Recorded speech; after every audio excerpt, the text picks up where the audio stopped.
Olá, bem-vindos ao programa Professor Merino Responde. Eu sou advogado, professor de Direito, e estou aqui sempre com um tema novo, interessante, nesse nosso programa educativo, levando a informação para a sociedade. E hoje eu estou aqui com a presença de uma pessoa muito especial, Dr. Gustavo Rocha, delegado da Delegacia de Canoas, de combate ao crime organizado, faz um trabalho excelente, inclusive foi uma pessoa fundamental que deu todo o apoio de segurança nessa crise, que nós tivemos do alagamento, das enchentes de segurança, coordenou esse trabalho e em vários locais, com muitos agentes da Polícia Civil, e também deu apoio e suporte e segurança do pessoal abrigado na UBRA. Então nós tivemos aqui na UBRA mais ou menos 6.600 pessoas abrigadas e para isso nós contamos também com a colaboração das polícias e o doutor delegado aqui, Gustavo Rocha, foi fundamental aí, inclusive tivemos juntos, eu trabalhei como voluntário aqui, ajudando os desabrigados e virei madrugadas aqui na UBRA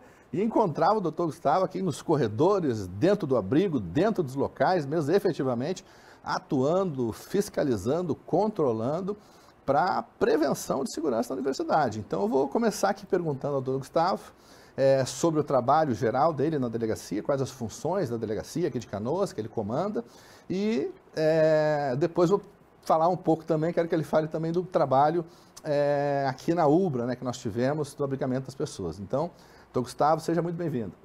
Obrigado, um prazer falar contigo, Merino, com todos os telespectadores. Eu estou atualmente ali na frente da Delegacia de Polícia de Repressão às Ações Criminosas Organizadas. Iniciei o trabalho lá em dezembro do ano passado, de 2023.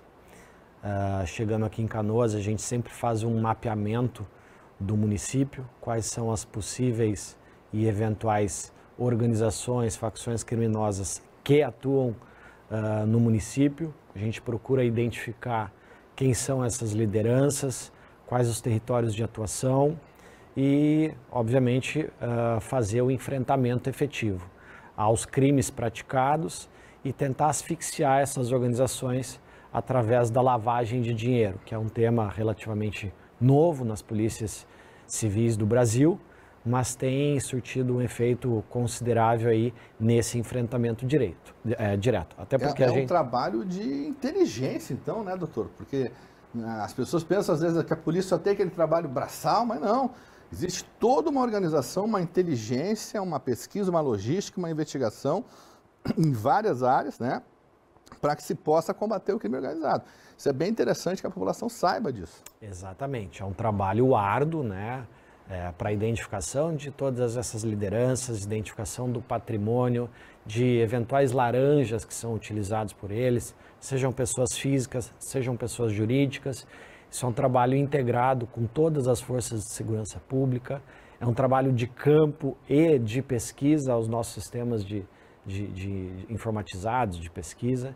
Enfim, é um trabalho cansativo, mas muito glorificante, até porque a gente sabe que essas organizações, essas facções atuantes, elas provocam aquela sensação na comunidade de medo, de insegurança. E o nosso papel, enquanto agentes de segurança pública, é esse. É trazer um pouco mais de tranquilidade para a sociedade gaúcha.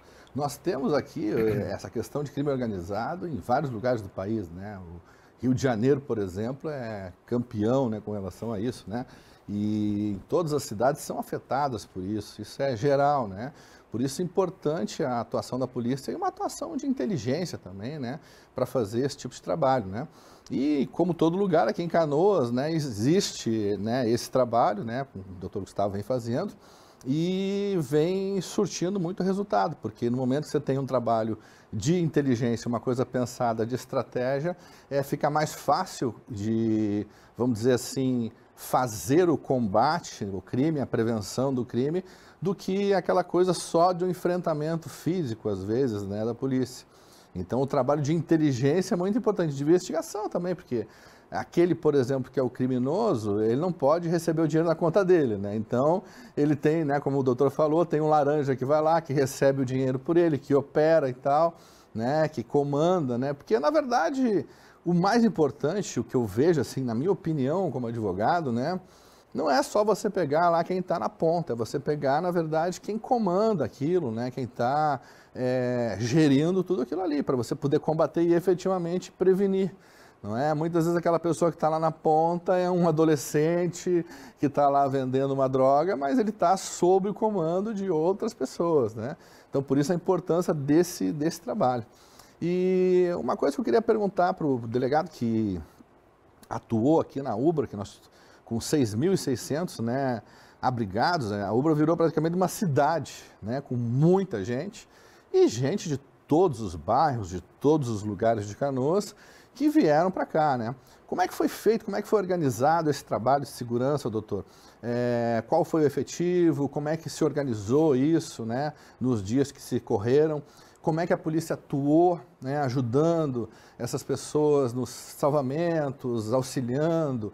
Conta pra gente aí sobre isso, que tem muita gente com dúvidas, né? Inclusive, essa enchente que ocorreu aqui no Brasil, ela está conhecida internacionalmente, né? Então, nós tivemos ajuda, inclusive, de pessoas de fora, de outros países que vieram para cá para ajudar, doações de outros países. Então, assim, tem muita gente querendo saber como é que foi isso. E por que é importante a gente saber como é que foi isso? Qual a importância da gente ter aqui uma autoridade presente nos explicando e nos orientando sobre isso? Porque nós temos que, com o aprendizado de coisas que aconteceram, porque só se teve uma enchente dessa em 1941, próxima, há quase 100 anos atrás, e mesmo assim não foi tão grande quanto essa, né?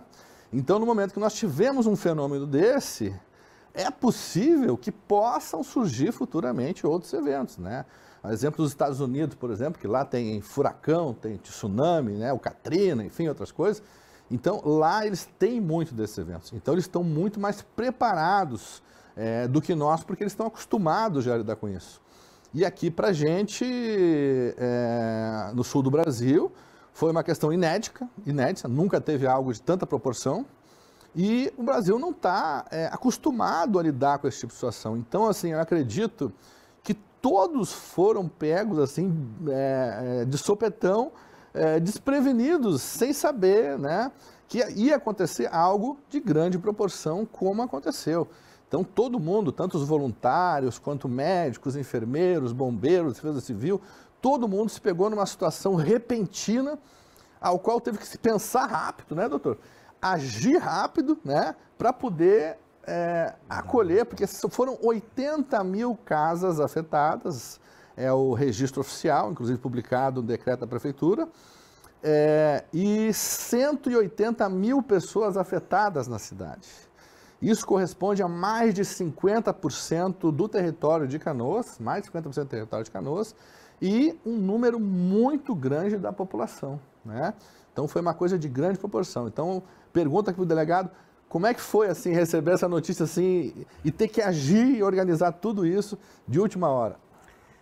Pois é, professor, eu tenho dito que todos nós agimos um pouco como voluntário nesse processo todo, né? Porque é uma situação extremamente atípica que nenhum de nós havia vivenciado até então, uma catástrofe inimaginável. Pelo menos nos meus 40 e poucos anos de idade, eu nunca vi nada parecido e nem imaginei me colocar numa situação como essa. Então eu sempre digo, todo mundo agiu como voluntário, mas obviamente cada um com a sua expertise veio para colaborar, veio para acrescentar. Eu recebi essa missão, né, de vir até a Ubra e acompanhar o acolhimento e o desenvolvimento das ações aqui desenvolvidas. Acho que todos nós aprendemos dia após dia, né, num momento de crise, que nós não conhecíamos esse evento, todo mundo foi se adaptando e aprendendo dia após dia, planejando ações futuras, justamente para poder acolher essas pessoas que aqui estiveram, quase 7 mil pessoas, a gente está falando num número que é maior do que a grande parte dos municípios do estado do Rio Grande do Sul. Então, foi necessário o emprego de um forte efetivo aqui dentro da UBRA, por parte da Polícia Civil e das outras forças de segurança pública. Foram desenvolvidas diversas atividades que não são típicas da nossa atuação enquanto policiais civis, mas a gente teve que se adaptar para prestar esse acolhimento, né? Nós dividimos o trabalho em duas grandes fases. O primeiro de resgate, que era algo que também não é a atribuição da Polícia Civil, mas a gente fez de coração e todos se expuseram da melhor maneira possível, e acredito que o resultado tenha sido muito satisfatório diante da catástrofe que foi. E no segundo momento, todo esse acolhimento, esse preparo, esse cuidado com o próximo. E apesar de todas as fake news que surgiram, né, todas as notícias falsas de pessoas que infelizmente não tiveram a responsabilidade adequada com a propagação daquela informação nos canais sociais, aí, de mídias sociais, eu não tenho dúvidas que nós tivemos um êxito gigantesco aqui na UBRA, inclusive serve de case para o Brasil inteiro, quiçá para o mundo, porque realmente diante de uma crise como aquela, nós conseguimos administrar da melhor maneira. Trouxemos para a UBRA pessoas de bairros distintos e obviamente os problemas sociais que lá existem, eles vieram para cá e nós conseguimos controlá-los da melhor maneira. Então, acredito que tenha sido um sucesso. Doutor, mais ou menos quantas pessoas do efetivo da Polícia Civil foram mobilizadas? Porque eu via muita Polícia Civil aqui dentro, em todos os prédios, em todos os abrigos, assim, dos prédios que abrigavam pessoas, e transitando também viaturas dentro da universidade. Eu estive aqui desde o primeiro dia, né, recepcionando as pessoas e também fazendo esse trabalho de visitar todos os locais, né, os dormitórios, enfim. Então, eu queria saber assim, quantas pessoas do efetivo da Polícia Civil foram mobilizadas para esse trabalho ao total? Uma média, né?